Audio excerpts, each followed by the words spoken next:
To order the April 18th meeting of the Montgomery County Board of Commissioners. Note the presence of all three commissioners. And do I see Lori Schreiber in the back? I'm going to ask you to lead us in the Pledge of Allegiance. To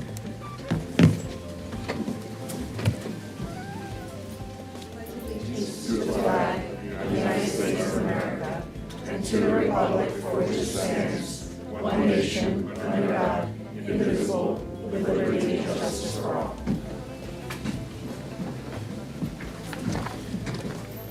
Great, thank you all for being here today. First, I wanted to say in early April, I faced a heartbreaking loss in losing both two most influential women in my life, my mother and my grandmother. I want to extend my deepest gratitude to my colleagues here in Montgomery County and the broader community for the overwhelming support you provided me and my family during this tough period. The comforting words and gestures truly bring light in our darkest days. When I reflect on the lives of my mom and grandmother, I'm overwhelmed with pride. I was fortunate enough to be raised by two remarkable women who exemplified the essence of how we all should live our lives. They dedicated themselves to public service, tirelessly educating vulnerable youth, and generously gave of their time to their community. I always admired their work and the sacrifices they made to ensure my brother and I had more opportunities than they did. My grandmother's journey growing up in a time when basic rights were denied to her is particularly inspiring. Despite facing hatred and bigotry, she persevered, excelling in college, earning recognition as PA State Teacher of the Year in 1972, and she received an honorary doctorate from Bluefield State University in West Virginia. My mom's selflessness knew no bounds, from assisting me in purchasing my first home to warmly welcoming friends into our home when we were kids, and her kindness was just boundless.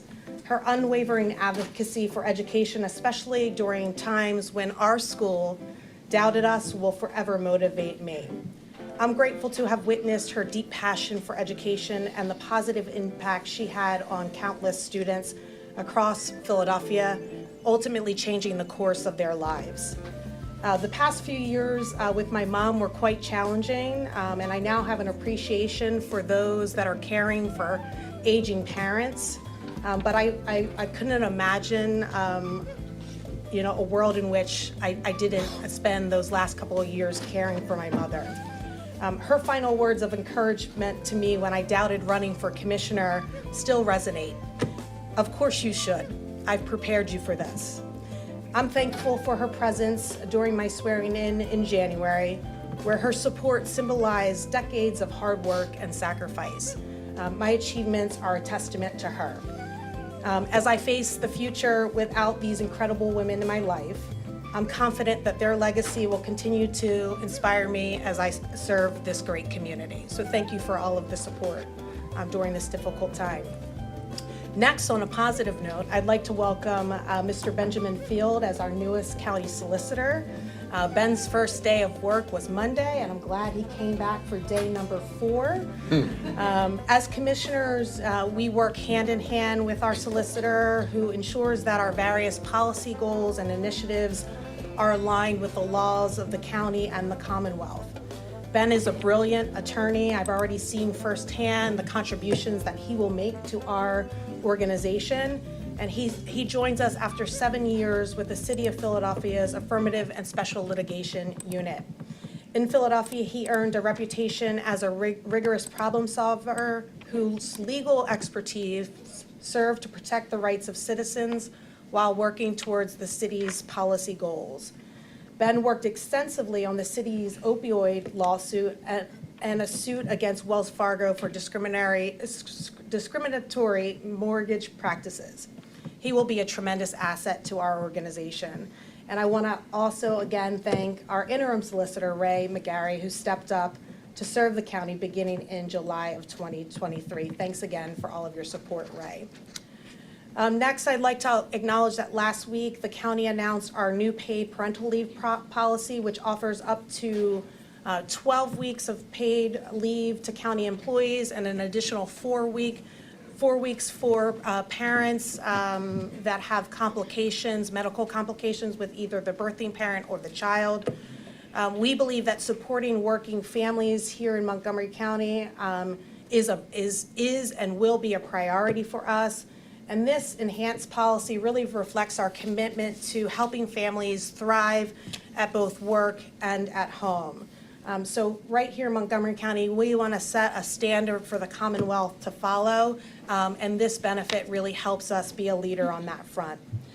We hope that others will be inspired to follow suit. And as a society, this is a need for parents. As a new mom, well, I keep saying that, Max is 4, but I still remember, as a new mom, it's really important to give parents the time that they need to bond with a new baby and not worry about the financial worries of not working and taking time off. So we're really excited, and more to come on other ways we'll support our employees right here in Montgomery County.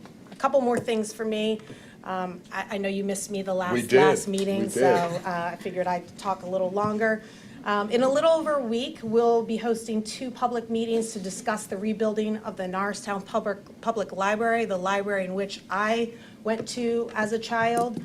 There will be 2 sessions held at the library on Monday, the 29th, a daytime session at 1 p.m. and an evening session at 6 p.m. The library team has stressed the importance of the community's involvement in the design of the new library. The goal is to make significant upgrades to convert the library into a modern facility. A lot has changed since the library was built in 1976 and since I went there in the 90s, both in terms of the services libraries offer and the technology base behind those services. We want all residents to help the library reimagine how the campus can be reconstructed to serve the widest possible audience regardless of socioeconomic status. We will also have Spanish language translators that will be present to allow people to support people for the session on April 29th. And I think a couple more things. On April 30th, the Montgomery County Maternal and Early Childhood Consortium is hosting a conference called Mothers Alive. This conference is the first time we're bringing together experts, practitioners, policymakers, and innovators to share best practice to reduce disparities in maternal mortality and morbidity. The county is proud to partner with nonprofits such as Maternity Care Coalition to improve birth outcomes and improve family stability and well-being. Dr. Tamara Williams, our director of the county's Department of Health and Human Services, is one of the speakers, along with people from CHOP, Maternity Care Coalition, plus city, state, and federal agencies. According to the CDC, the maternal mortality rate for Black women is 2.6 times higher than the rate of white and Hispanic women. I think of the delivery of my son Max, and I had quite a traumatic delivery with him. And had the doctor made paid attention to some simple information in terms of my symptoms, my delivery would have gone a lot better. And so we have work to do around maternal health here in Pennsylvania and in Montgomery County. So I'm excited for the team to be coming together to talk about this important topic. And lastly, I want to acknowledge our Way to Go Monco winners for the month of April. Robert Cartier, GIS Cartographer Planning Commission. I know, is Robert here, or is anyone here from? No, Robert's not here. Rob expertly ran the Planning Commission's virtual meetings and events during the pandemic and has since transitioned to audiovisual production. These aren't the first duties in his job description, but he has excelled in them while also thriving in his primary responsibilities. So congratulations to Rob. Dylan Feldman, he's a sergeant at the correctional facility. Sergeant Feldman is fiercely dedicated to his duties and sets the standard of service for both newcomers and veteran officers at the correctional facility. Eric Gihara, security officer in security. In 14 years of service for the county, Eric has been an exemplary team player who always makes time for his colleagues and most important for those in need of quick responses and resolutions to security calls. Congratulations, Eric. And Ed Gritt is a park ranger from our Parks, Trails, and Historic Sites team. Ed went above and beyond his duties as park ranger recently when he helped an unhoused veteran and longtime county trail user connect with his family and access the help he needed. Thank you for your service. And lastly, Stacy Richardson, OSP. Is she here? Hi, Stacy. Stand up. Let's celebrate you. Thanks for the claps. Stacy is an integral member of our court services team, whose professionalism, open-mindedness, and learning mindset makes her an invaluable asset to her colleagues. Congratulations, Stacy, and thank you for being here. Now I'd like to turn it over to Commissioner Makija for some comments. Sorry it took so long. Thank you. Just to follow up on a couple of brief things you said. One, welcome to our solicitor, Ben. Really thrilled and excited to work with you, and thank you to Ray for your service in the interim. We have a lot of important work ahead of us. I think we're all very thrilled that we first passed this new parental leave policy as one of the first steps that we're taking to really boost and support our employees and set an example for counties around the Commonwealth to follow suit in terms of the kind of benefits and support that we see often in the private sector and changing in the nonprofit sector and elsewhere, but we think our employees should have that as well, and hope to see continued policies implemented by our neighboring counties and others. So this Tuesday is an election day. Pennsylvania's primary is on Tuesday. For those of you who are voting by mail, we want to encourage everyone to use our drop boxes. So drop boxes are now open 24/7 for the first time to add to the convenience and ability for people to submit them whenever they can. There are 12 secure drop boxes located around the county, so all within relatively close distance to anyone, no matter where you live. I'll be voting today by Dropbox at Ludington Library in Bryn Mawr. If you have any questions or you want to see those addresses, just go to montgomerycountypa.gov. There'll be a pop-up window where you can see the location for your Dropbox right away, so you don't even have to search around the website. It's right there on the main page. Voters can also come anytime today and tomorrow before 8 p.m. To 1 Montgomery Plaza. So we have our staff here. I want to thank the Voter Services staff. They pull a lot of long hours around this time of year. They're going to be working over the weekend. They're going to be processing the many thousands of ballots that are already coming in, and we'll prepare at the same time for Election Day at the polls on Tuesday. And as you all should know, polls will be open 8 a.m. to 8 p.m. and you can find your polling place, same thing, montgomerycountypa.gov/voters if you have questions on that. I also want to present a letter of commendation. So in addition to our election next week we have Earth Day, and that's going to be on Monday, April 22nd. Today we have the pleasure of announcing a commendation of the staff, partners, and volunteers of the Montgomery County Master Watershed Steward Program. So for that program, each year we have a select group of people who are chosen through Penn State Extension. Participants attend a variety of training on topics from stream ecology and wetlands, invasive plants, water recreation, and stormwater management. They become certified master watershed stewards. It takes about 40 hours of training and 20 hours of service, plus completion of projects like tree planting and stream bank restoration and creating gardens. So in 2023, Montgomery County, we had 64 volunteers who committed about 4,000 hours to this work. So we want to commend them and thank them for their dedication to our watersheds. And so I'm going to ask to come up Kathleen Connolly, who's our Master Watershed Steward Coordinator. Kathleen, thank you so much for coming. Please give her a thank you for her service and work. And we have Jennifer Wendling at the Extension. Go ahead. Thank you, Jennifer. There's Erin Frederick, our state coordinator. Is Erin here? Thank you, Erin. You can stand up if you want. And you can all come up here, too. And then there's Drew Shaw, who's at the Planning Commission, Environmental Planning Manager. Drew? Got it. Okay, so thank you, Drew. If you want to come up, we'll present you with a letter here. Two of our volunteers up this. Oh, please. Yeah, tell me their names, too.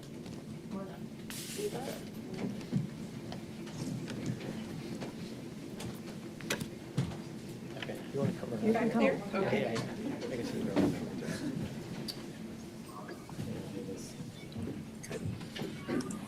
I should go get my cord. I'm sure this will run out soon. Flags, thank you. Thank you. Thank you for being here. Hold this. Oh yeah, I guess it's the same thing. I'm like, will yours work? Should. Yep. Got us all.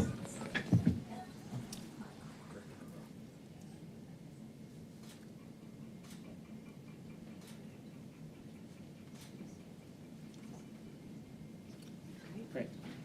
All right, thank you. Very much. Thank you. Thank you for being here. That way? Anyway, I guess it doesn't matter. Thank you. Thank you so much for sharing. Thank you. Appreciate it. Thank you. Thanks a lot. Thanks a lot.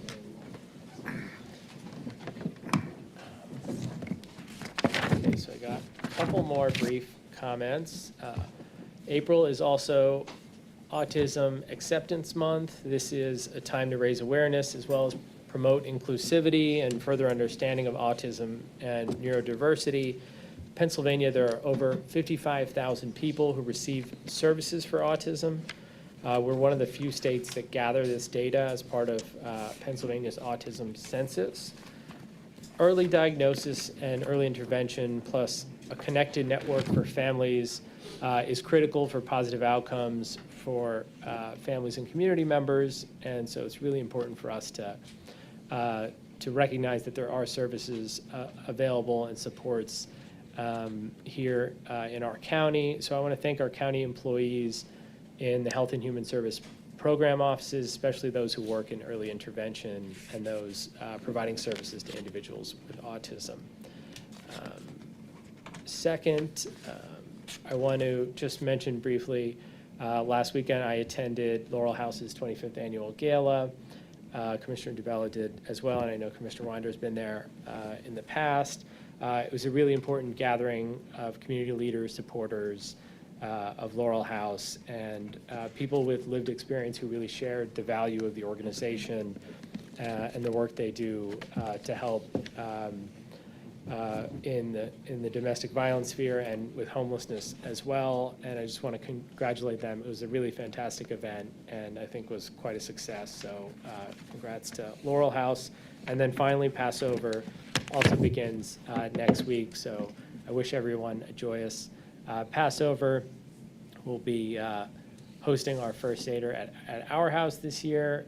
So excited to feed our 9-month-old gefilte fish for those of you who are aware and to see his see how he likes it. But I hope everyone has a happy Passover. And I'll turn it over to Commissioner DeBella.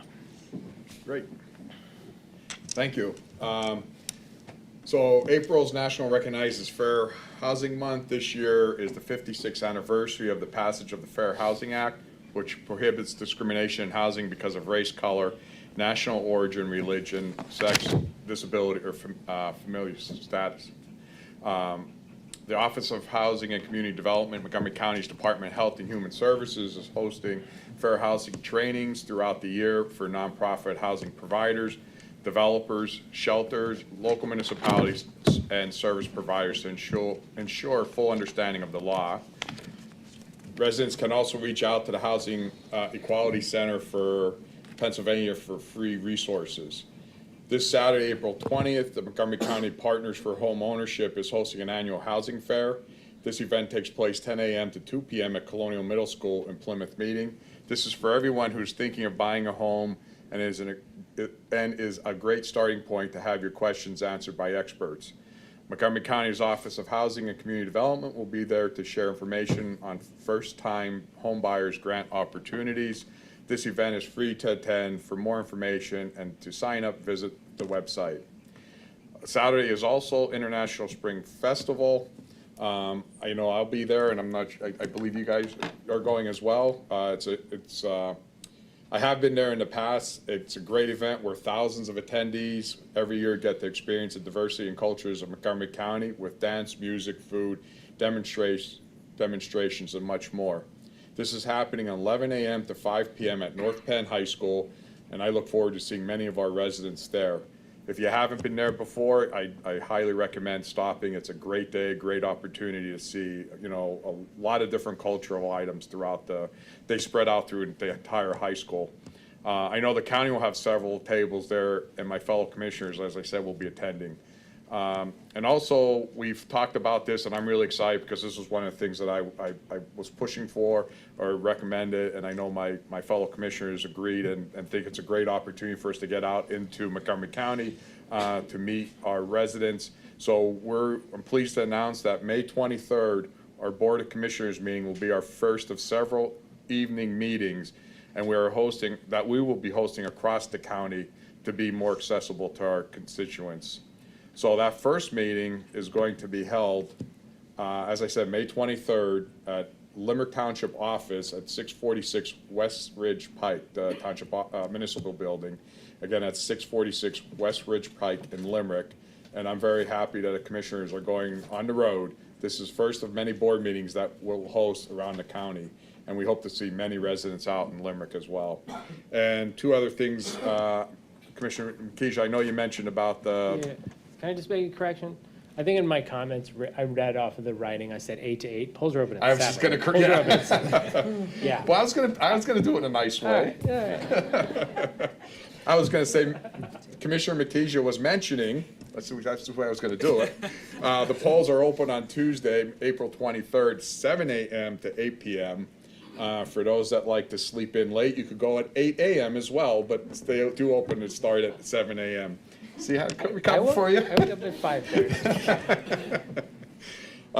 And that also, as mentioned, that, we do have the drop boxes throughout Montgomery County. Although was not a huge support of the 24/7 drop boxes, I think that, and there's probably be more discussion in the future, but I think that that we definitely want to get, if you haven't already had the opportunity to get your ballots back, make sure you get them to one of the 12 or 13 drop boxes throughout Montgomery County. And then finally, as mentioned, Commissioner McKeisha and myself were at the Laura House Gala Saturday night. It was a great event. It's an amazing group of people that are doing wonderful things for our community and beyond. And anytime that anyone has the opportunity to support Laura House, we highly recommend it. And then finally, I also had the opportunity earlier this week to attend the honor tour over in Bucks County. It's a volunteer group that bring our veterans down to Washington, D.C. every year, and they tour all the war memorials. There was hundreds of veterans. I didn't get the exact number, but what was really fun, and not fun, an honor to be there, was that we had many veterans from Montgomery County. I know there was over 100 of our veterans from Montgomery County that were on this tour as well. So I was over there, and it's just overwhelming when you see the amount of people that showed up in support of our veterans, and when they're getting off the buses to go into, and it was at the Parks Casino, when they're getting off the buses to walk through the crowds of people appreciating everything that they've done for us, and a lot of things that we may or may not agree with that occur in the county and throughout. Those things are happening because of our veterans. They made it happen, and that's what we always have to go back and recognize, that all our veterans are just an amazing group of individuals that had and fought hard for our country. And finally, what was really fun, that's what I want to say, was that I got to meet one of the original Rosita Riveters. And May, she was just an incredible person, and she fought hard for years to make sure that Rosary Riveters were recognized in Washington, and they finally received their Medal of Honor for all the hard work that they did during the war. So again, thank you for Neil. That was a fun night, Saturday night. We got to spend some time together, right? So and I got to meet Neil's wife, very lovely, you know. She is lovely. She is. So She's really nice. So we pulled her off to the side. We're like, Neil, really? No. No, And, she you know- is really, yeah. There was an anonymous, I think, $10,000 donor, and Tom was very quick to tell me that that was him. So, Well, I thought it was supposed to be between us. So it sounds like I missed all the fun, but Max. And donuts at the end. Max had a night at the Phillies true. game with his daycare, so that's where we were. Well, that was So good, Thank too. you for going Yeah. and representing us. Okay. All right, well, let's jump into our agenda. I'd like to invite our Clerk of Courts, Lori Schreiber, up to talk to us about Second Chance Month Resource Fair.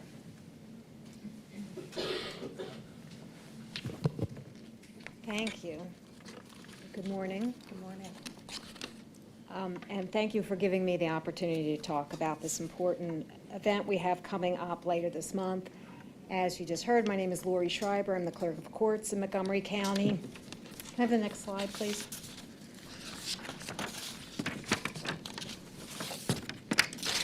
And for those of you who may not know what our office does, you hear all these different row office names. This is a little snapshot of some of the things that we do. The Clerk of Courts office is the filing office for the criminal courts in Montgomery County. So here's just a couple of the things we do. We do more things than that, but just to give you an idea. Next slide, please. So you heard that April is the month of many things. We heard a couple of them a little bit earlier today, but it is also Second Chance Month. Each April, the U.S. Department of Justice celebrates Second Chance Month, recognizing the importance of helping individuals in their successful reentry from incarceration. According to the National Conference on State Legislatures, approximately 77 million Americans, or 1 in every 3 working adults, have some kind of police record. That could be a criminal record, which could be an arrest record, criminal charges, or even a conviction. And all of those things can create barriers to everything from jobs to getting licenses in different occupations, from getting housing, from going to college, so higher education opportunities can be limited. Each year, more than 600,000 inmates are released from state and federal correctional facilities, transitioning back into the community, and another 11 million individuals cycle through local jails each year. So in 2017, as you can see on this slide, the Prison Fellowship started this recognition of April as Second Chance Month, and the White House has been issuing proclamations every year since 2018. Next slide, please.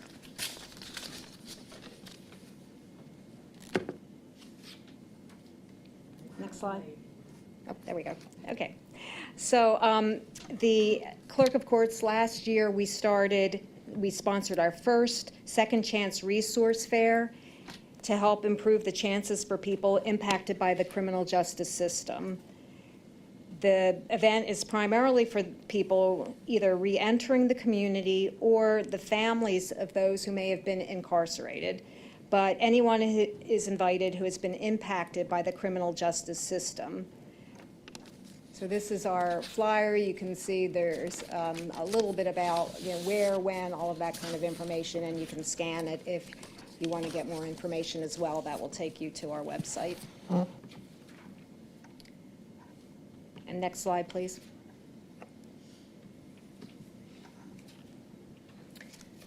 We had such an outpouring of interest last year with approximately 25 different organizations scheduled to be there and a lot of other ones on the waiting list. So we expanded this year. We outgrew the space we were in. We were at the Human Services Building last year, but this year we moved to the Carver Center. And we anticipate approximately 42 vendors, Some of my fellow row officers from the Register of Wills, from the Prothonotari's office will be there. We have an expungement clinic, so we'll have people from the Public Defender's Office and Legal Aid doing that. One of the things we were really pleased to offer last year and expand this year is a wellness area. So we had chair massage, we have a dental clinic, and so we have other health-related things there as well. So this gives you, just a snapshot of some of the different kinds of vendors that will be there.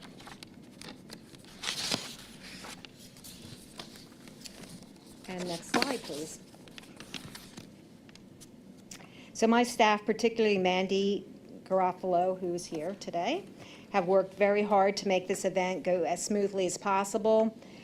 We would really like to have even more participants attend this event. So we're hoping that everybody listening today will help us share this information. Also, in addition, we have been sharing national and local statistics and information throughout this month on our Facebook page. The local statistics are from Montgomery County's Reentry Initiative Strategic Plan, along with other places as well. So I invite everyone to check out this information that we're sharing on our Facebook, and the link for Facebook's on here on this slide. Our hope by being here today is that everybody will spread the word and that everybody knows that April has been declared Second Chance Month. In closing, I just want to read a few lines from this year's proclamation from the White House. It's much longer. I just took out a couple sentences that I'm going to share. America was founded on the promise of new beginnings. During Second Chance Month, we recommit to building a criminal justice system that lives up to those ideals so that people returning to their communities from jail or prison have a fair shot at the American dream. Studies show that when these needs are met, we do not just empower formerly incarcerated people, we prevent crime and make our communities safer. Thank you for your time. Thank you,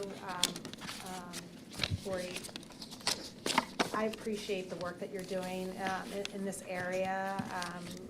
Life is about second chances. We're all imperfect, and unfortunately, those that enter into our criminal justice system, if we don't do programs like this, the recidivism rate continues to climb, and so I appreciate you shepherding this work in Montgomery County. Thank you. Thank you. As I just read in a recent newspaper article, it's trying to move away actually from second chance to fresh start There you because go. some people never had a first chance. Right. So, Yeah, there's definitely barriers as to why people land in the criminal justice system in the first place. So thank you for raising awareness. Thank you. Yeah. Can you tell us a little bit about how we can help and what kind of outreach you do to reach people who would be able to benefit from the services? Yeah, so we're part of the Reentry Initiative in Montgomery County, so we attend their meetings, and there's, Mandy, do you know how many people go to that? There's a lot of people at that. They always have to add extra chairs. Yeah, so it's a big organization, coalition of groups. So we go there, a lot of them are coming, and they're also helping us spread the word. And many of them are connected to us on the Facebook page, and we're on Instagram as well. Thank you for being here. Oh, we have a proclamation. Oh, we have a proclamation as well. I didn't know if I was supposed All to right, say come. that. Oh, no. I'm a little rusty.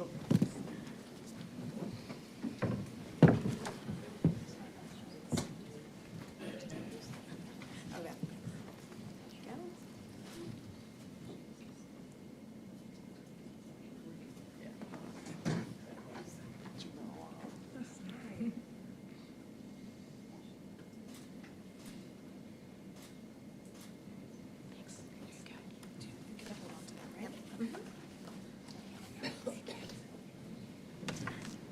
All right. Next up, we have Laura Williamson to talk about the Montgomery County Trail Challenge. Welcome. How are you? Good to see you. I'm good, thank you. So my name is Laura Williamson.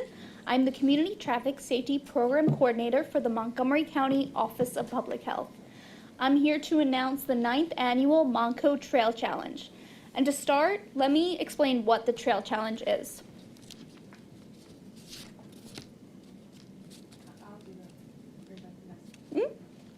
Okay, so the Monco Trail Challenge, it's kind of like a scavenger hunt along 18 participating trails throughout the county.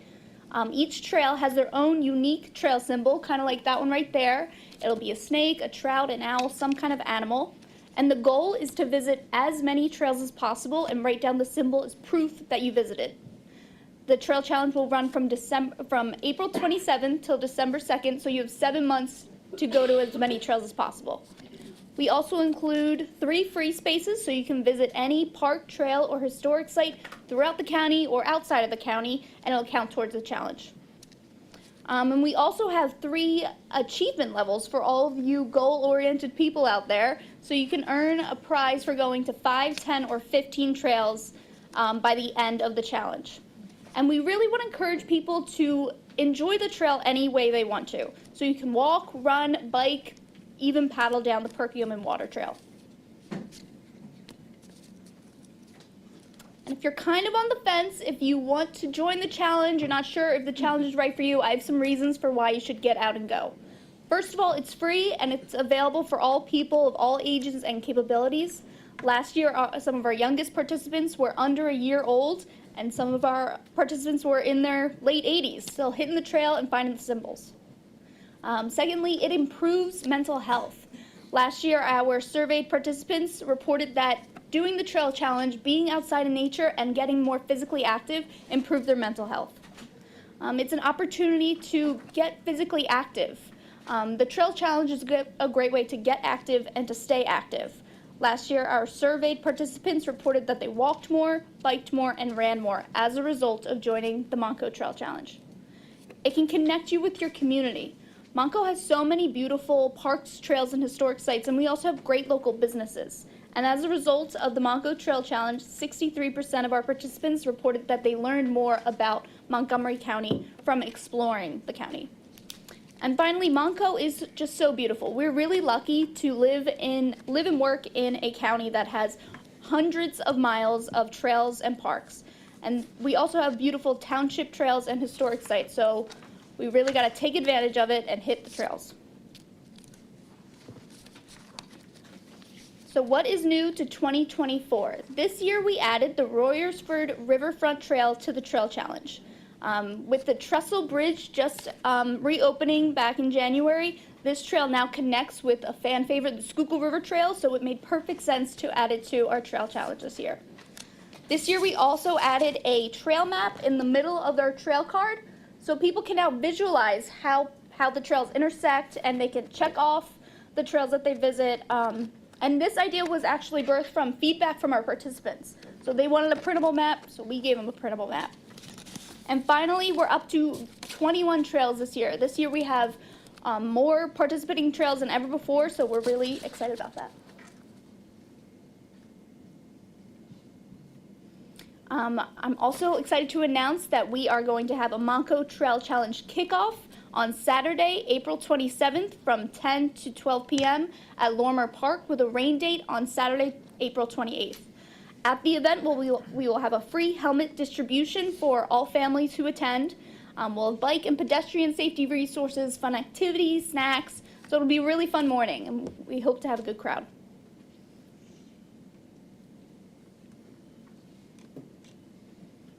So today is the grand opening of the registration, so you can visit our website to register for the Monco Trail Challenge, and our website also has great resources.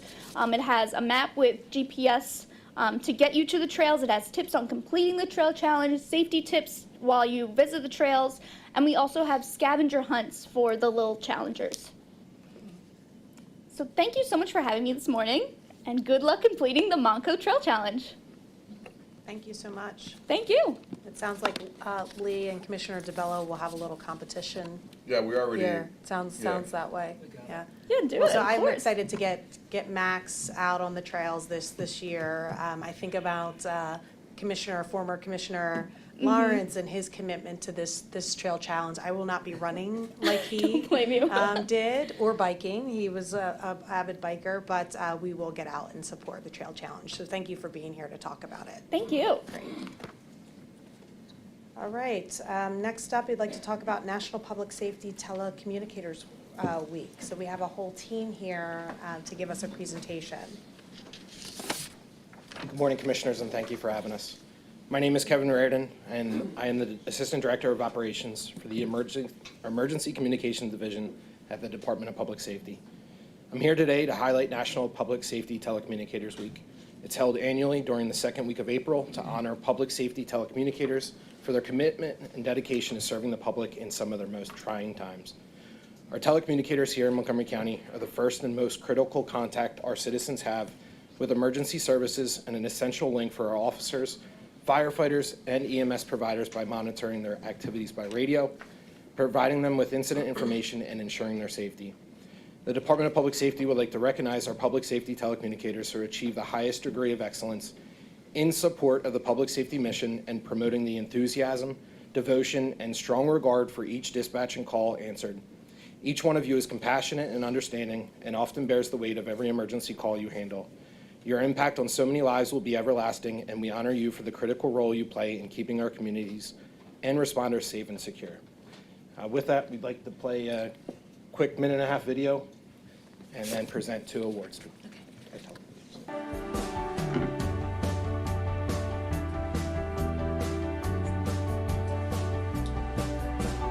My name is Zach, My name is Jody. My name is Darrell. and I'm a 911 telecommunicator. I am a 911 telecommunicator. 911 dispatcher telecommunicator. In simple terms, we take in information. A 911 telecommunicator is responsible for answering the phones and dispatching the appropriate resources. We are the first line of defense. You call 911, you'll get us. And we dispatch and or give the information to the people that it needs to get help. Whether that be the police, EMS, or the fire department. When you get that call with somebody, you know it's their worst day. You know what I mean? On the other side of the phone. The calls are always different, the people are always different. It could be somebody who's in cardiac arrest or somebody that's having a child and walking them through how to deliver the child over the phone. Anytime that you need help for pretty much anything, we are there to answer the calls. And they just know when they call here, they're getting the best help. The best help in the world, I would say, over in Montgomery County. And they call us, they know we're going to provide the resources, the needs, we're going to help them any way we can. It is the greatest feeling to know that you leave here every day and helped at least one person. But everybody not going to say thank you, but you just know that you gave them their best help, their best chance. It is the most rewarding job I think that I have ever done.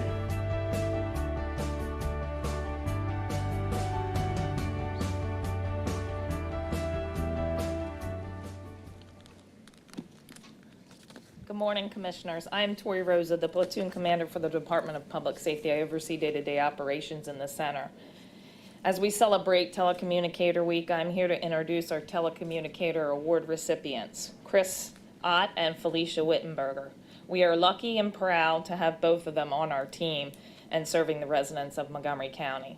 Our Telecommunicator of the Year is Chris Ott.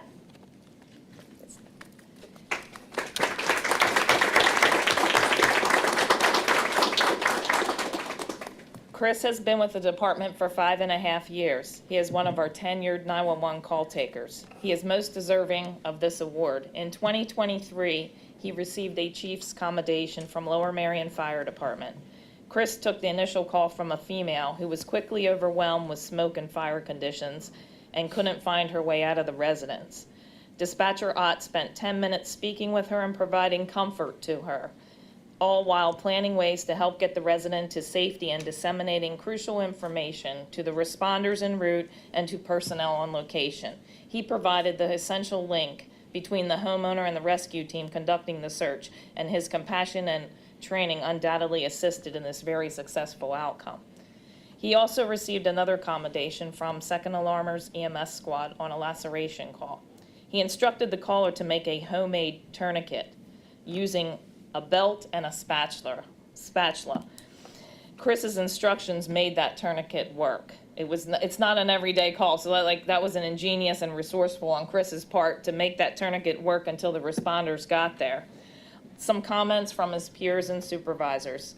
Chris is a hard worker, pleasure to work with. He is patient, kind, and funny. When asked what he loved most about the job, he said he loved working for the people and being able to help them during a tough time.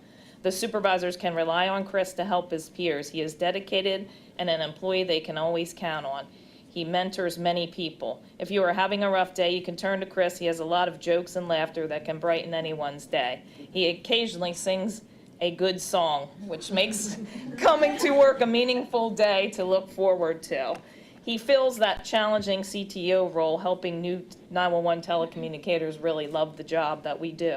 He truly cares about the job and the community he serves. This is evident in his calm, consistent performance. His perception, understanding, and compassion has and will continue to save lives. One of the supervisors said, "You are the epitome of what it means to be dedicated to your craft." We are lucky to have Chris pass on his knowledge and experience to new generations of telecommunicators. Congratulations, Chris.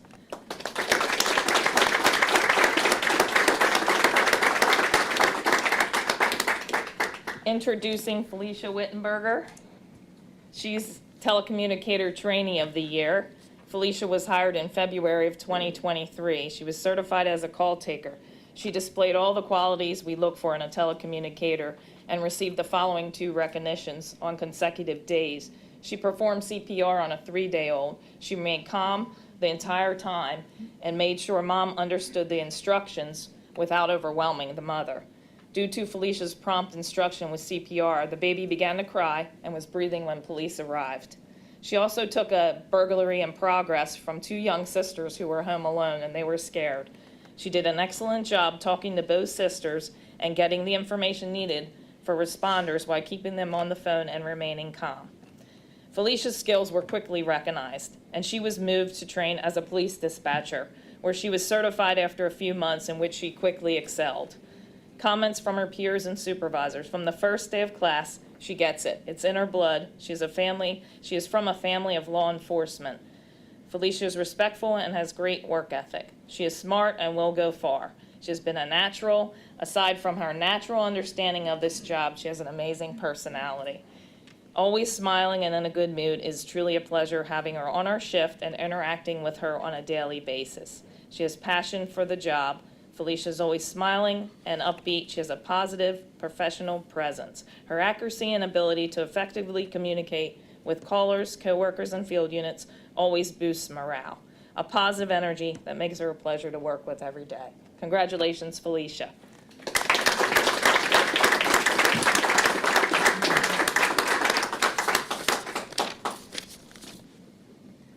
We're going to present their awards. So I just want to say congratulations to both Chris and Felicia. We'll have you come up here, but I'll say unfortunately, I had to call 911 on Friday night for my little guy and was connected with one of your 911 operators. He had choked on something and was in distress, and I called and got the 911 operator, and whoever was on the other end of that line calmed both my husband and I and helped us figure out the situation and wait for the ambulance to get there. Luckily, he's okay and continuing to terrorize our household. But that's, but those are the types of moments, right? It's great to have someone like you on the other end of the line. So thank you for all that you do. We know that the work is hard and can be mentally taxing, but somebody has to do it, and I'm glad we have people like the 2 of you. So congratulations. Come on up.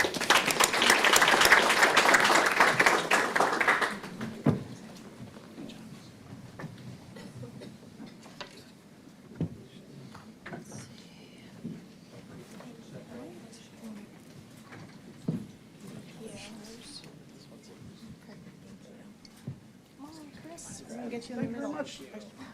Nice to meet you. Thank you for being here. Great. Where do you want me to stand here? You'll get in the middle.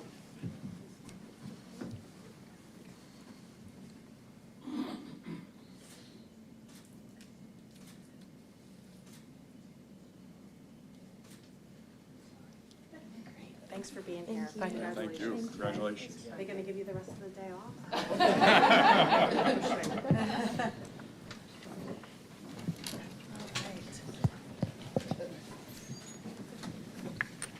All right, next up we have public comment. I just want to remind everyone that today this section of public comment is only for pending votes, resolutions, bids, RFPs, and contracts. And as a reminder, Your comments should be limited to 3 minutes. Do we have anyone signed up for public comment? Yes, we have Joe Rooney.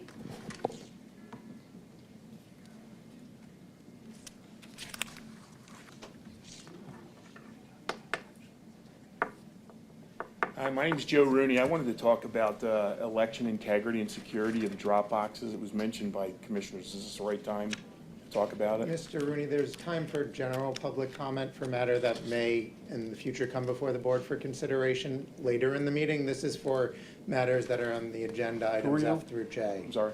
He's the new solicitor. Oh, I'm sorry. I was talking to the commissioners. It's public comment at the end. Yeah. So what you want to refer to, Okay. what I believe what you want to talk about is, At the it's end. not, it's at the end. It's not on the agenda itself. So that'd be at the end.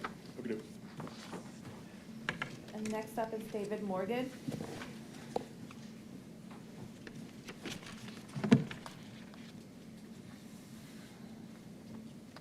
Good morning, Commissioners. I'm David Morgan, as you know, from Ambler, and I'm talking about Exhibit B in the voting of contracts. The first one relates to the Justice Center furniture, and I'm aware that on the website you'll see a time-lapse video of the Justice Center being built, which is sort of exterior.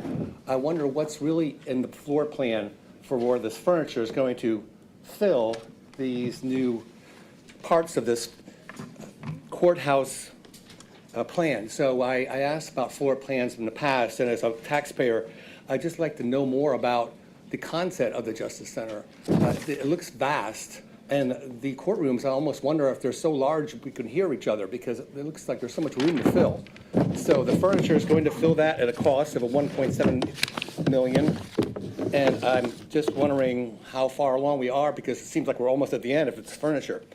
So if you could help me with that, maybe on the website detailing the expenditures and progress. Then the other one is 3, the 18 West Airy Street building.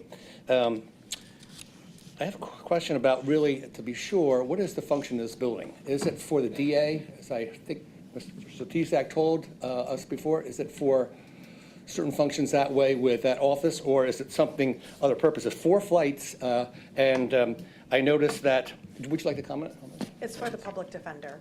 Public defender, okay. Then, I noticed it says a new brick facade, and so brick is very expensive, so just wondering, building, if it has integrity itself, the structural engineers, do we need an extra facade for this building? And so that's, all these details add up. I believe, if I remember in the past, Mr. Bonner mentioned that this property was purchased for $500,000, and so we have $9.5 million. So there, again, I'm asking about the review of this for good value, economic benefit for the taxpayers, that we're not spending too much. Because, as I mentioned, we had a tax increase of 13%. We're paying that now in our tax bills last month and this month. And that the tax increases are escalating from 5 to 8 to 8 to 13, 4 years worth. And I'm concerned that we get control of the escalation in taxes. And so any time we can look at the expenditures and maybe find $10 million a quarter to go off the tax spending that's going on, spending that causes taxes to go up, that would be great, because we have a quarter just finished, March 31st. Maybe a review of what happened. It would be good to know what measures you've taken to reduce expenses. I know Mr. Dortone in his presentations often says certain measures are taken, but what really can we do to keep our tax bill, perhaps a tax cut, if we have $10 million per quarter off of the spending? Thank you, Mr. Morgan. That's it for agenda items. Okay. I'd like to make a motion to approve the April 4th, 2024 meeting minutes of the Montgomery County Board of Commissioners meeting. Is there a second? Second. Second by Commissioner Makija. Any board comments? Hearing none. All in favor? Aye. Aye. Motion carries. Next up, I'd like to invite Megan Brown for personnel list review. Sure. Good morning, Commissioners. You should have in front of you the final copy of the Commissioners Department personnel list. It's a 3-page document dated Wednesday, April 17th, 2024, with a timestamp of 9:00 a.m. All positions have been reviewed and accounted for and are presented for consideration. Great, thank you. I'd like to make a motion to approve the April 18th, 2024 personnel presentation as given by Ms. Megan Brown. Is there a second? Second. Seconded by Commissioner DeBello. Any board comment? All in favor? Aye. Motion carries. Thank you. Next up, advertisement of bids and RFPs, Montgomery County Exhibit A. I'd like to make a motion to approve the advertisement of bids and RFPs for Montgomery County on attached Exhibit A. Is there a second? Second. Second by Commissioner DeBello. Any board comment? Hearing none. All in favor? Aye. Aye. Motion carries. Next up, awards of contract, Exhibit B. I'd like to make a motion to approve the contract awards, amendments, and renewals for Montgomery County on attached Exhibit B. Is there a second? Second. Seconded by Commissioner DeBello. Any board comment? Hearing none. All in favor? Aye. Aye. Aye. Motion carries. Next up, awards of contract, Southeast PA Regional Task Force, Exhibit C. I'd like to make a motion to approve contracts, awards, amendments, and renewals for Southeast PA Regional Task Force on attached Exhibit C. Is there a second? Second. Second by Commissioner Makija. Any board comment? Hearing none, moving to a vote. All in favor? Aye. Aye. Motion carries. Next up, general public comment. So as a reminder, this is on matters that are or may be before the Board of Commissioners meeting and limited to 3 minutes. Who do we have first? We'll start with Joe Rooney. All right, come on back up. We didn't make you wait that long, so I'd rather have 6 minutes. got 3 If I for could now. listen to everything else, I'd love to get 6 minutes for all this stuff. Okay, I'm Joe Rooney, I live in Abington, and I emailed you all the information I'm gonna talk about last night. I was contacted by a friend who had a planned trip to go to Italy, and his wife did not get her ballot, although said it was gonna be mailed on the 5th. They left on Wednesday, and she didn't get it by Tuesday. Her husband went to the Willow Grove Annex to put a thing in the drop box, and he sent me a couple of questions and concerns of his. And primarily it says, the election code only allows the ballot to be dropped into the box by the voter, and then it says it's going to be monitored, and any problems will be turned over to the DA. He said, how's that happen? He didn't know if the video machine worked. So I went yesterday for 1 hour between 3 and 4 o'clock. And I wanted to see just what was going on. First, I looked at the video monitor that's pointed down at the drop box. I went inside the Willow Grove Annex, and I asked the security guard there what was going on, and I didn't realize Voter Services has no personnel at the Willow Grove Annex, and the security guard had nothing to do with the drop box. So I came out, and I noticed a couple of questions right off the bat. First, is the camera working, and is it monitored? And I wrote these to you. And then there's instructions on the box, and I sent you a picture. The box has a tilted lid away from where people would go in. But if you turn around to the back of the box and look, the instructions are upside down. You have to stand in front of the box and look over like this just to read the instructions. So I asked, why is that the case? Then the third one was, there's a clock on the box, and it says, be back at 2:10. So I watched several people go, am I allowed to put it in now? Do I have to wait? Because this thing, and I asked that. So I called Paige in Voter Services to ask those questions. It's a convoluted process just to get to Voter Services from the phone number that's on the top of the box upside down. And while I'm talking to her, a guy comes in and puts multiple ballots in the box. I said, Paige, there's a guy right now putting a couple of ballots in the box. And the guy hears me saying that, and he looks at me, and he goes, I'm putting 5 in the box. I said, you are? This guy just yelled at me. So then I said, Paige, is your phone being recorded? She said, yes. I said, did you hear the guy just say he put 5 ballots in the box? And she said, yes. Hold on, I'm going to get somebody. So I took down the guy's number. Then, let's see, another car drove up and dropped at least 2 ballots in the box. I got that plate number. I sent it in to you. Then a BMW drove up and dropped multiple ballots in the box. And I told them I was sitting 20 feet away. So this is in 1 hour between roughly 3 o'clock at the box. I'd had some time to go sit there. Then a woman in a Tesla with New Jersey tags drives up in front of the box, gets out, walks around, and puts a thing in the box. Now, I don't talk to any of these people. I'm not taking pictures. I'm not there to intimidate anybody. I'm just watching what's going on. All this happened in 1 hour. Last night, I had a meeting, can I finish this? I'm gonna let you finish it. Yes, I'll let thank you finish it. So last One night, I minute. had some time after a meeting I had, and I went back for an hour at 11 o'clock, basically. I just wanted to see what goes on at nighttime. Not one person showed up in the 62 minutes that I was there. So here's my point. Number one, it's your job in the county to make sure our elections go properly. The president of the election board said there's no evidence of I don't know if she used illegal voting, fraudulent voting, or something, but I proved some last time. Nobody in voter services ever got back to me. And this time I called yesterday, was told the voter services guy would get back to me. Nothing back. So I can tell you there were 9 what appeared to be illegal ballots that were dropped, because if you don't have the proper authorization on that thing, then that's an illegal ballot. If you drop 2 ballots off in the box, that's illegal to do that. And if a guy drops 5 ballots off in the box, that's illegal also.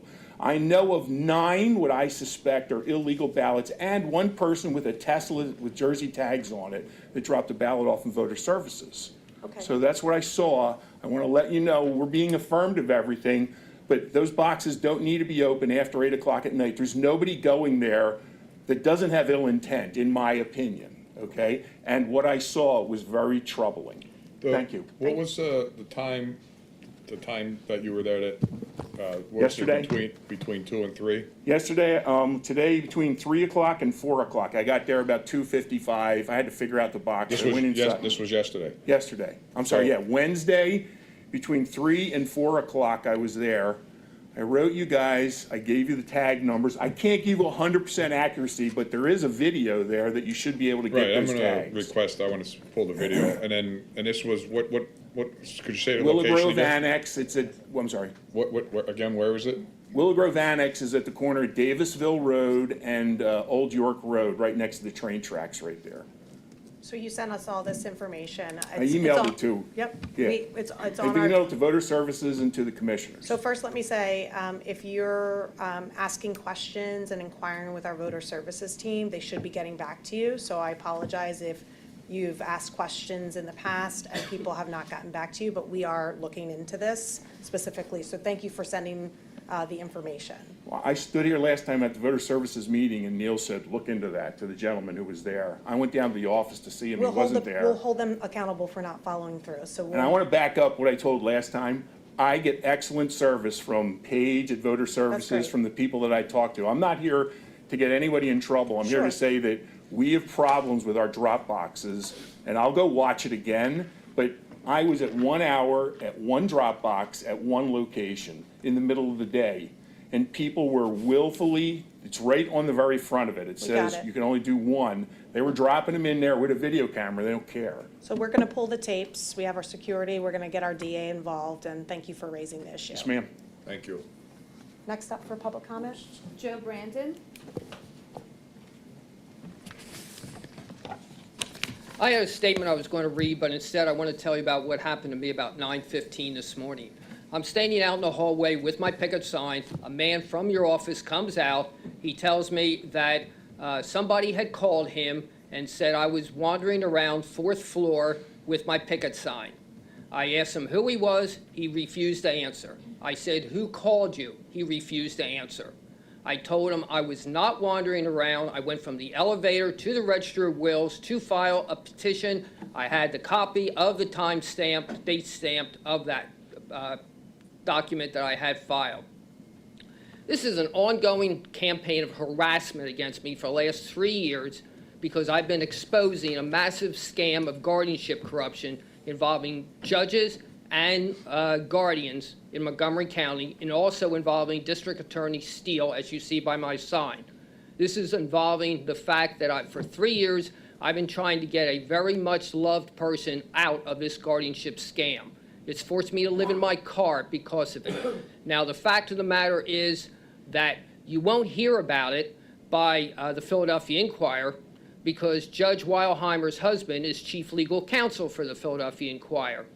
And since last June of last year, she had the county IT person, Olivieri, block my email address to all county elder agencies I was using to help this person, along with the district attorney's office, the sheriff's department, and you commissioners. And I think that is just beyond words of that kind of corruption, but you don't want to hear about it. Thank you for your comments. Next up, Jenny Raymond Schneider. Jenny Raymond Schneider, Lower Providence. I'm very sorry for your losses. I want to say that my mother was also very much involved in public service, and I'm very disturbed with what's happening to her right now. I've been here many times speaking about it. It's unfathomable to me that my mother's plate has not solicited any type of response, but I'm here again trying. Make no mistake, this tremendous harm done to my mother as a result of being torn from her home has happened because of your county adult punishment services and 2 truly evil attorneys funded by taxpayer dollars who forced her into ownership by a stranger, improperly labeled as guardianship. This picture of a feces-infested hamper is the latest in hundreds of what she's had to endure by placing her into a care facility, which we have been prohibited from taking her out of. I have yet another unanswered email, this one to Commissioner, is it Winder or Winder? I'm sorry. It's Winder. I know you were going through a lot, so I didn't expect you to answer recently, but I've been doing this for 2 years to everybody, so I'm going to So read parts of this. you sent me an email? I did. I'll have my admin. This is part pull of it. that up. Now, I understand. I didn't know at the time that you were going through all this. Anyway, I spoke at your meeting on March 7th, 2024. There was somebody discussing disabilities. At that time, during the presentation, you mentioned how empathetic you were towards those with disabilities and those caring for such individuals. My mother developed multiple disabilities in her late 70s into her 80s, and my brother has a lifelong disability. Their main solace in life was being together. For years, my sister and I did quite a lot to support both of them, physically and emotionally, with all of their challenges. When we needed help because we were simply out of energy and resources, the county system failed all of us terribly. I've been having a very hard time understanding why it's so difficult to get anyone to take a serious look at the extremely detrimental guardianship arrangements perpetrated by your own Department of Aging. The department states that they provide a wide array of services and programs intended to help older Pennsylvanians live and thrive in their homes and to support, give caregiver support. That's only part of their mission. Neither one of those things happened. When it comes to my mother, every single thing they did was the polar opposite of this. They did no research, no mediation, no transition plan, no assistance, no attempt to help her maintain her independence. They ripped her from her family and her home, shoved her into a subpar facility where she's been injured, ignored, isolated, depressed, frightened, filthy, soaking in her own urine, exposed to and suffer from COVID, scabies and other viruses and communicable ailments, been deprived of her dignity and privacy, and subject to all other terrible things well known to occur in nursing homes. This was preventable, and I'm really struggling to grasp why county officials don't look into this in order to make sure it doesn't happen to other vulnerable adults. I'm here as an advocate. I would love someone to just spend 5 minutes talking to me about how to make this system different. I don't think that's too much to ask. Thank you. I will schedule time with you, okay? Just make sure, we have your information? Yes. I will schedule time with you in the next week, okay? I'm scheduling time with you in the next week. Any other public comment? Yes, Earl Murphy. How you doing? I also want to comment on what he was saying about the guardianship thing. So we had a friend that I knew forever, right? So she started to get like dementia and stuff like that. But we was helping her out and everything, right? We was taking care of her, making sure everything was all right. So we called the county to figure maybe they would help, because if we knew that it was like the guardianship, we knew they was going to take over and try to take everything from her, which we would never call them. So the guy would come out. It was like some kind of, I don't know. He would just come in and check on her, and so then at one point he had told us, he said, all right, we're going to schedule her to go to court and stuff like that, right? So we can see if we can do a guardianship, but we didn't know the guardianship was going to come in and take everything from her. So So we had a they FaceTime at our house. So we had told the judge, FaceTime. We was all talking and said, well, we're able to take care of her. We'll do this and do that. We'll do different things for her. And then had we waste our time, we spent like half hour on FaceTime just talking all about, think that maybe we can help her. You think the judge would say, well, we'll give them like 3 months or a couple months to see how everything go. At the end of it, the judge said, all right, we're going to do the guardianship thing. But like I said, had we knew the guardianship was going to come and take everything, they took the woman's everything. She had like, they came in and took everything out of her house. She had like old stuff like Elvis things and old records and Beatles and that. The guardianship, they came in, but had we knew when we called the county at the time, we would have never called them. We would have just said, oh, forget it. We thought we was helping the woman. But they came in, they wiped out everything. And I know somebody who does the cleaning for the guardianship. He's a friend of the guardianship guy, and I know the guy pretty good. And he told me that thing is a big scam. That's what he told me, right? And they came out and took, I swear, they took this woman's everything. She had old stuff like Elvis records and Beatle records, and they even gave some of I ain't gonna mention the name, they even gave some of it to us because they was just throwing it in the dumpster. We was just going in the dumpster and taking stuff out of, taking stuff out of the dumpster. It was like it was actually worth stuff, so that guardianship, just like they said, had the judge would say, well, maybe we'll give him 3 months because we told we'll take care of her. The judge could have said, well, we'll give you 3 months or something like that, or a couple of months to see what happens, and then we'll go in. They didn't even give us time enough to do nothing. They just took everything. Just like, I ain't trying to get off the subject. Just like the Kardashian guy with OJ. They said, he said he knew he was guilty. It was all about the money. And that's what I think the guardianship is all about, the money. I don't know if you guys could do anything about it, but We have no control over what the right. courts do. And you would think the judge oversee. would say like, all right, well, because we even did FaceTime and everything. So we just wasted our time. It seemed like the judge would have said, well, let me give him a couple months to see what happens. They didn't even do that. At the end of everything, just, all right, we're going to do the guardianship, but we didn't know the guardianship was going to go and take everything from the woman. I mean, I'm telling you, we got so much stuff out of there, like, they just took women's everything. Thank you for your comments. So Okay. we have some work to do in terms of understanding our Office of Senior Services. Before I became a commissioner, spent time with them, trying to avail myself to options for my parents. And so let us do some investigation, and we have contact information, and thank you for. And just like you said, remember you said that what you said when you was a doctor, the doctor just would listen to what you said when your delivery. All the judge had to do is just listen to what we was going to say. Sure.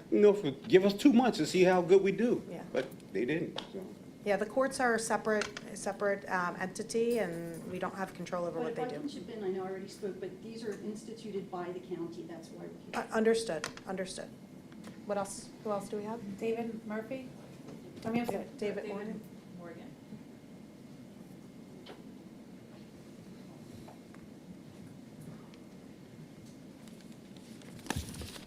David from Ambler, and I hope it goes well with the senior services, for those who just spoke, and my condolences, Commissioner Winder, about your mom.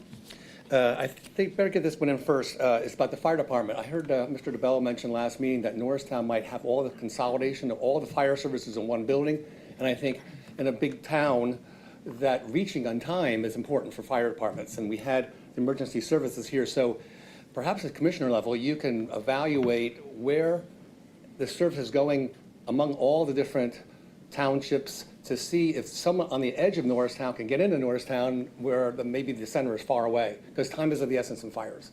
You just got to be there fast. So that's first thing. Then I thought I'd tell you that I'm really happy about all the things mentioned today in the start of the meeting. It was great hearing about the effort to go to Laurel House, the Child Abuse Month. It's good to see in the reporter, the pinwheels picture for representing the children's concern. I'm thankful for that, and also for the parental leave. That was great. I saw a picture of that in the paper. Also, the Mothers Alive program, which just announced this morning on the 30th. I hope everybody can go to that, and to consider also pregnancy resource centers, because they are such a boost to help the whole person. People might need trauma care, they might need housing, they might need networking with the medical system, which helps the birth outcomes be better. They might need supplies like diapers, et cetera. So and some are ongoing for 5 years. So it's just amazing that these, I've been in towards some that are just absolutely amazing, the pregnancy resource centers. And then to maybe have also maybe sort of an education part of the website where people can go and how do we best manage parenting and manage preparing for parenting. because it's a big job, and you don't really get training usually in high school or something like that to be a parent. Then I thought maybe one other idea, which is a little unusual, is often you hear the term, when I grew up, when I was at work, it was personnel, Department of Personnel, which is a personal name. And lately I hear the term human resources, which to me is depersonalizing, because you think of, there's the paper clips, there's the paper, there's the humans, and people are not viewed, I think, in a very helpful way by the term human resources. Instead, maybe personnel or resourceful humans. Switch it around. Because people have such talent, and they're just wonderful to know. So I have a lot of friends, and you have a lot of friends, and so to call them human resource, who wants to be called a human resource? So just thought about, put that out there for you. Thanks very much. Thanks, Mr. Morgan. I want to make a quick comment. Thanks, Dave. What I was referring to at the last meeting was Norristown Fire Company or Department. That falls under their purview of figuring out how the best, and that's working with the borough of Norristown, how to best figure and how to provide services throughout Norristown. So we don't have any say into that. They're investigating and researching if a consolidation makes sense or not for the benefit of Norristown, and also if they do consolidate, where's the best location in Norristown so that they could properly be available for everyone. But I also do know that fire departments are ready today, are already doing what you're talking about. They already have they communicate and interact with each other, so that when calls come in, and then I know the emergency services, they have this all lined up, so when a call comes in, depending on where it is, certain departments are being dispatched. And so if it might be on the outskirts of Norristown, that doesn't just mean Norristown's going.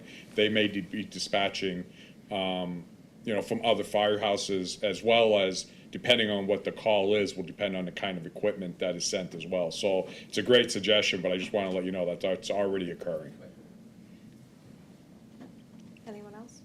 Robert Galtberry. Good morning, Robert Galteri from Abington. Good morning. Congratulations on your election. I look forward to a fair and honest time going forward. My comment is on the website Moving Monco Forward. When I went on there, I was curious because there was only 2 pictures up there, and I see 3 commissioners here. So I was kind of concerned about why there wouldn't be 3 commissioners and whether this was actually a bipartisan website. I also noticed that there was 10 subcommittees, and there was 2 chair people for each of those subcommittees, and at least 8 individuals that were part of those. I noticed that there was a place to send in a resume if you wanted to be considered, and I'm wondering whether all these people had done that in the last 3 months, because you've only been elected since January, and who exactly vetted those individuals to be on here. So that was my problem. So what did I do? I sent an email to the proper place on the commissioner on that website. I did that twice in the last month, and I've heard nothing. So I don't know whether this is the proper place to do that, but I thought I'd come in and ask you in person, could you please get back to me on why these things are occurring? And is there any Republicans on that committee? And if not, do we have a group of individuals that are making decisions about what's going to go on in the county, and there's no bipartisan information there or any people there? So thank you so much. If you could get back to me, you'll see that I have my email there. Thank you. We'll get back to you. That was not an official effort, so we are working together as commissioners. It was on the political side. Okay, thank you so much. Thank you. Anything else? The last person is Sandra. I'm sorry, I just got to make a quick comment, because I'm getting, people are reaching out to me as well, and I really haven't talked about it.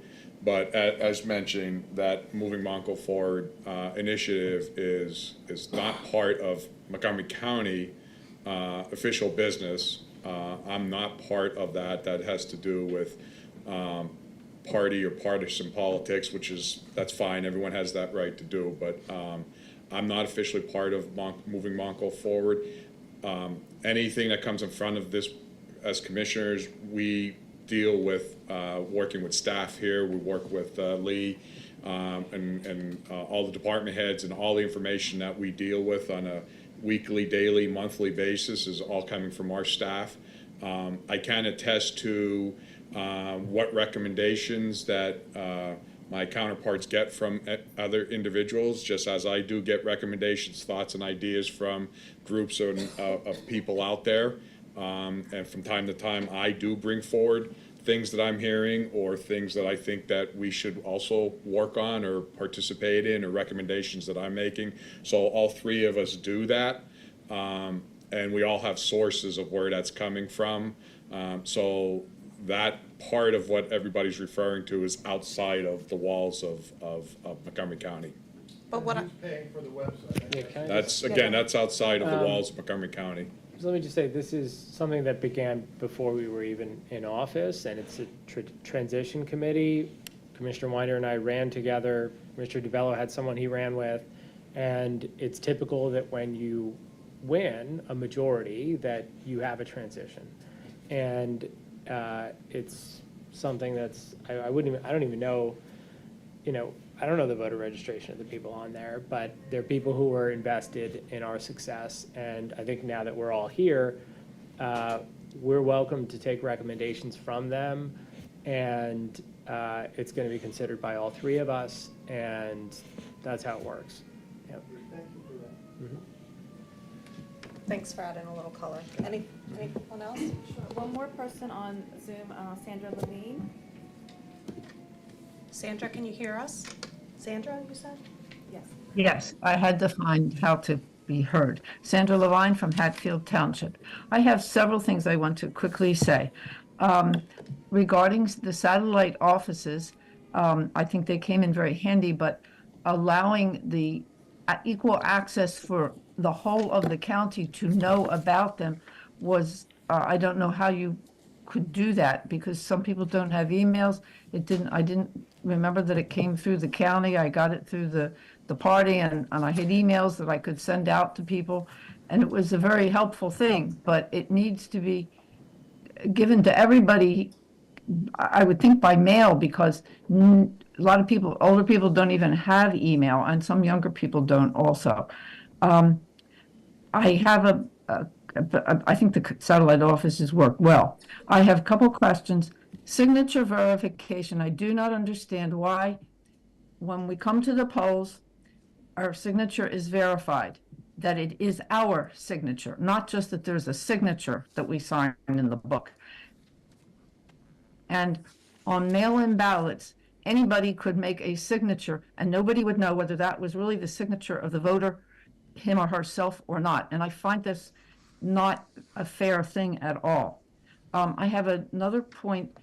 I realized that if I signed up to be on one of these commissions that you were having with the county, that I would then no longer be eligible to be a poll worker. And I find this very frustrating. I know somebody who was a judge of elections, and he was a volunteer head of the Franconia Sewer Department. I find this irrational. We're begging for poll workers and people who are volunteering for other things to help their communities or the county cannot then become a poll worker on election day. And I don't understand the logic of this. And I wonder if the commissioners have it in their power. I understand if you're on a payroll, a government payroll, but it doesn't make any sense to me. And if somebody could maybe lift this regulation, we would get more poll workers who want to serve in their communities. And I have the name of a gentleman who he has an address that he has not lived in a trailer, on a certain trailer pad, for more than a year, and yet he is on my list as having requested an absentee ballot. And if he hasn't lived there for a year and another person is living on that trailer pad, I have knocked on the door 3 times, and that person does not live there that applied for a ballot, I don't understand how that name and address appeared on the voter, the mail-in ballot request. And I would like to understand what I can do about that, because something's wrong if the man hasn't lived there for more than a year. And I've been knocking on these doors for over 2 years. And I don't know if somebody could tell me what to do about that. Somebody else lives there and has no idea who. For your comments. Your time is up. Thank you. Anyone else? No, that's all. Okay. Any closing commissioner comments? Just two. Somebody asked me this before, because I'm not sure if it was always like that, or if it was recently went into effect about if you hold a position, like on a commission or zoning hearing board or whatever it may be, that you can't work at the polls. So I need to understand a little bit further about that, because I wasn't aware of that before, because I know many times over the years, many people worked at the polls but held other positions. In fact, if most committee people for either Democratic or Republican parties are elected positions, so one would say, based on what we're stating, they shouldn't be able to work the polls. So I need to really understand that a little bit further. And also, I just want to mention, we talked a lot about drop boxes, and we did mention the hours on Tuesday, on Election Day. And I get this question also, if I got my mail-in ballot, but I want to vote in person, what do I do?